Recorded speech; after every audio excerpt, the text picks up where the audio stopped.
দর্শক এই মুহূর্তে আমরা রয়েছি গাবতলী হাটের হাট কাঁপানো গরু লাল বাচ্চার সামনে দেখতে পাচ্ছেন সুবিশাল গরু।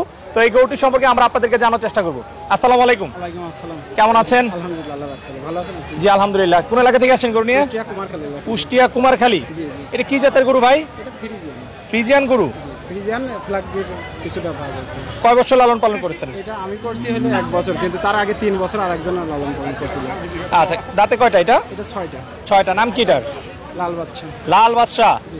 আচ্ছা মাশাআল্লাহ, সুবিশাল গরু, হাতির মতো বড় গরু দেখতে পাচ্ছি। জি আলহামদুলিল্লাহ। এর যে পিঠ, এই পিঠের উপরে তো মানুষ শুয়ে থাকতে পারে একদম। হ্যাঁ, এটা যে ফিট আছে তার উপর মানুষ শুয়ে থাকে। গাবতলী হাটে বলা চলে যে একটা চেষ্টা করি।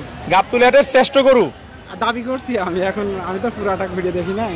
আচ্ছা আচ্ছা, আপনার আশেপাশে মনে হয় যে এরকম বড় গরু আর নাই? আমার আশেপাশে কোথাও দেখি নাই কিন্তু। আচ্ছা, এই বলতে পারি যে এই ঢোকার মধ্যে এটা সবচেয়ে বড় গরু নাকি? এই আশেপাশে অনেক মিলাই দেখছি, আমি এটা দেখি নাই। আচ্ছা আচ্ছা, তো এটার একটু লালন পালন সম্পর্কে জানতে চাই। এটা যে ছোলা ফেসারি আর হলো ছাল দিছি আর গুঁড়া দিছি শুধু।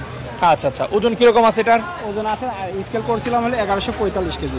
স্কেল করা জি 1145 কেজি। আর ওই ব্যাগে স্লিপ আছে। আচ্ছা হয়তো আচ্ছা 50 কেজি এখন। আচ্ছা, দর্শক বুঝতে পারতেছেন যে স্কেলে মাপা 1145 কেজি ওজন রয়েছে এই গরুটির।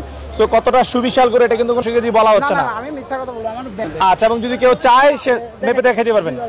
হয়তো এখন একটু ঘাটতি যায় তো, কারণ 3 দিন আসছে যেহেতু খাবার দাবার 10-15 কেজি 20 কেজি সমস্যা হলে এটা কোনো সমস্যা না। আচ্ছা, দাম চাচ্ছেন কত এটার? দামটা চাচ্ছি 11 লক্ষ টাকা। দাম চাচ্ছেন 11 লাখ। জি জি। হাটে আসছেন আজকে কয়দিন? 3 দিন। 3 দিন। জি। 3 দিনের মধ্যে দরদাম কত হয়েছে এটার? 5 60 70 5 20। না 6 লাখও হয় নাই? না 6 লাখ এখন হয় না।